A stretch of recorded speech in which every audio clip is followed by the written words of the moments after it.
Hello बच्चों, आप सब लोगों के सामने एक बहुत ही प्यारा सा इजी क्वेश्चन है। और सॉरी, मैंने गलत बोला, इजी नहीं है, बहुत ज़्यादा इजी है। मतलब ये क्वेश्चन ऐसा है कि जो कि मुझे देना भी नहीं चाहिए था, बट जानबूझ के मैंने क्यों दिया ये क्वेश्चन, जस्ट टू चेक कि आपको बेसिक्स याद है या नहीं याद है। और ठीक है कि नो डाउट अपन इसमें और भी बहुत सारी चीज़ें यहाँ पे डिस्कस कर सकते हैं, ठीक है, लेकिन आई पर्सनली वांट कि आपको ये क्वेश्चन इजीली आना चाहिए, बहुत आसान है, ठीक है। इस क्वेश्चन में इलेक्ट्रोलिसिस होने वाली है, कोलवे इलेक्ट्रोलिसिस का केस है, ठीक है। और बोला जा रहा है कि गिवन कंपाउंड का यदि हम इलेक्ट्रोलिसिस कराएं तो हमें क्या प्रोडक्ट देखने को मिल सकता है, which of them can be the product, ठीक है। और सच बताओ तो इजी नहीं है, सुपर इजी है। मतलब इसको बना करके आप अपने आप को ऐसा मत मान लीजिएगा बहुत तेज है, लेकिन ये मानिएगा यदि नहीं बना तो ये जरूर मानिएगा कि आपका बेसिक बहुत ज्यादा कमजोर है, क्योंकि बना तो दैट वाज लाइक आपने प्रैक्टिस करी है ना। तो चलिए सॉल्व करते देखते हैं क्या आता है। जब कभी भी इलेक्ट्रोलिसिस हो, कोलवे इलेक्ट्रोलिसिस हो, तो आप बिना किसी टेंशन के दो तीन चीजें याद रखो। जैसा कि एक तो याद रखो कि एनोड में क्या होने वाला है, एनोड में क्या होने वाला है, और एक याद रखो कैथोड में क्या होने वाला है। क्योंकि एग्जाम में ना कई बार वो जरूरी नहीं कि ऐसे ही पूछे, वो ये बोल सकता है कि यदि इस कंपाउंड का मैंने इलेक्ट्रोलिसिस कराया, कोलवे इलेक्ट्रोलिसिस, तो बताइए कैथोड पे क्या क्या प्रोड्यूस होगा या फिर एनोड पे क्या क्या प्रोड्यूस होगा। तो इसीलिए प्लीज इस तरह का एग्जाम में पूछ सकता है, तो be ready for such kind of thing. Anode की यदि अपन बात करें तो अपन इसी कंपाउंड को ले लेते हैं सीधा सीधा, CH2 COO है ना, KCOO के, ठीक है।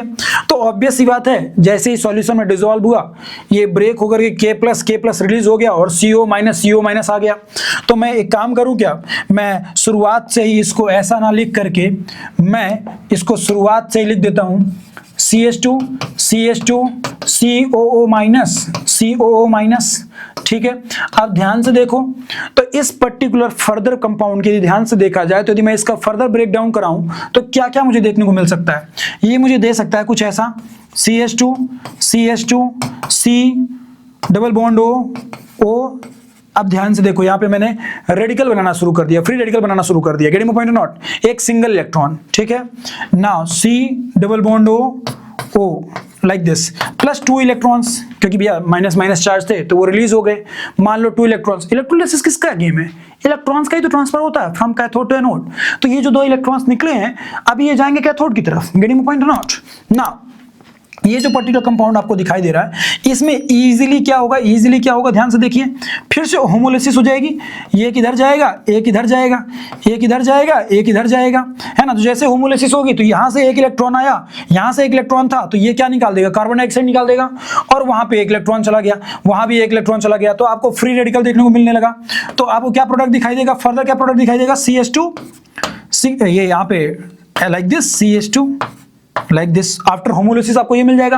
और साथ में आपको 2 मॉलिक्यूल ऑफ CO2 भी दिखाई देंगे, 2 मॉलिक्यूल्स ऑफ CO2 भी निकल जाएंगे। मतलब आपका एनोड में यदि मैं बात करूं तो एनोड में मुझे क्या क्या देखने को मिल गया, मुझे एनोड में देखने को मिल रहा है, ध्यान से देखो, CH2, ठीक है, डॉट प्लस CO2, है ना। तो ये हमारा ये फ्री रेडिकल मिल चुका है और ये हमको CO2 गैस रिलीज होती हुई दिखाई दे रही है। तो याद रखेंगे एनोड में हमारा CO2 गैस भी रिलीज होती है ना। अब ध्यान से देखिए, ये यहाँ पे आ जाएगा और ये यदि यहाँ पे आकर के बॉन्ड फॉर्म कर लें तो बॉन्ड फॉर्म करते ये कंपाउंड क्या बना देगा, CH2 डबल बॉन्ड CH2। ये आपका आंसर हो गया।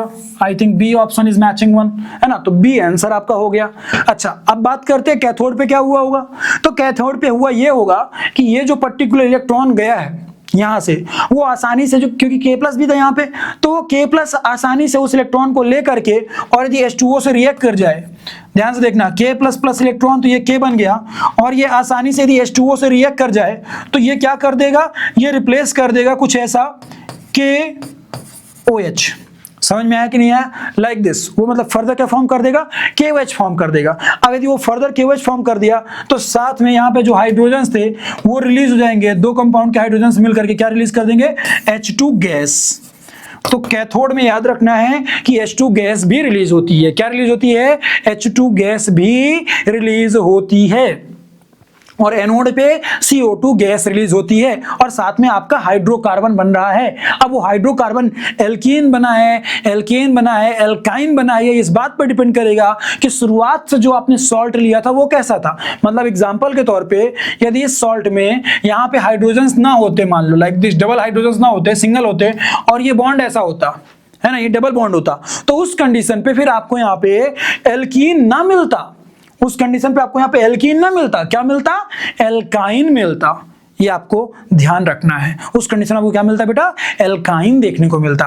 अच्छा, ऐसे ही कोलवेज इलेक्ट्रोलिसिस से और भी आप एल्केन्स बना सकते हो, हायर एल्केन्स बना सकते हो, मिक्सचर ऑफ एल्केन बना सकते हो, लेकिन उस कंडीशन पे ध्यान रखना पड़ेगा कि दो पोजीशंस पे आपका ये सॉल्ट ऐसे नहीं होना चाहिए, है ना। उस कंडीशन पे कुछ ऐसा दिखाई देगा आपको, RCOOK like this, getting my point और नॉट।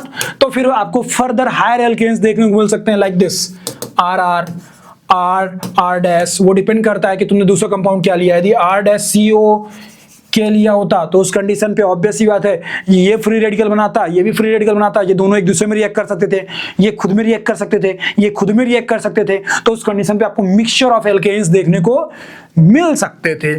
अभी आई होप कि आपको समझ में आ रहा होगा कि तीन तरह की पॉसिबल रिएक्शंस पूछी जा सकती है और मैंने तीनों जिक्र कर दिया। एल्केन का फॉर्मेशन भी हो सकता था, हायर एल्केन का कन्वर्जन, है ना, एल्कीन का फॉर्मेशन भी हो सकता था और एल्काइन का फॉर्मेशन भी हो सकता था, और साइक्लिक कंपाउंड्स भी बनाए जा सकते हैं। आई होप कि अभी आपको चीज़ों का आइडिया लग गया होगा कि कैसे चीज़ें होने वाली है और कैसे इन क्वेश्चंस को सॉल्व कर सकते थे। साइक्लिक कैसे बना सकते थे, साइक्लिक बहुत आसान था। साइक्लिक भी बनाने का तरीका था कि मान लो फॉर एग्जांपल कुछ ऐसा होता, लाइक दिस COOK, है ना, लाइक दिस COOK। आप समझ सकते होगे यहाँ फ्री रेडिकल डॉट बनाता, गेटिंग माय पॉइंट नॉट, और वो एक दूसरे से अटैच हो जाते हैं। अटैच होने पे वो आसानी से आपका ऐसा या फिर जो भी पेंटावेलेंट, जो भी 5 मेंबर रिंग 4 मेंबर रिंग जो भी बने हो देख लीजिएगा आप, वो मेरे लिए बड़ा चिंता की बात नहीं है, बट आसानी से आपको कंपाउंड मिल सकता था। तो सारी क्या क्या पॉसिबिलिटीज हो सकती थी अभी आपको क्लियर हो गई होगी। वीडियो अच्छा लगा हो तो वीडियो को लाइक करिए, एंड आई होप कि आपका ये आंसर सही आया हो। चैनल पे नए हो तो चैनल को सब्सक्राइब कर लेना। मैंने डिस्क्रिप्शन में अपना व्हाट्सएप नंबर ऐड कर दिया है, तो यदि किसी बच्चे को कोई क्वेश्चन है तो आप मुझे वहां पे डाउट भेज सकते हैं। थैंक यू बच्चा पार्टी, टेक केयर।